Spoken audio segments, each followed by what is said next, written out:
Naso sir?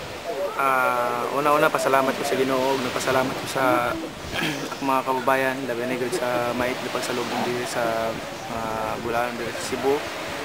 Ug daghang salamat kay Mayor Lim sa pag-estima sa aming lahat at sa kanyang mga kasamahan.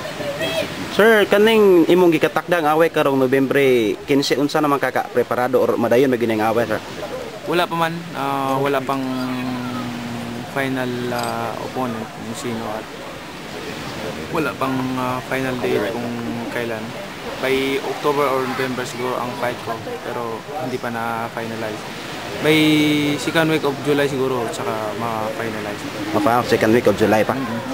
Lastly sir, pila man mo kala diri sa ball sir, unya unsa may ato ang mga buhaton diri sa atong lalawigang Bulanon sir?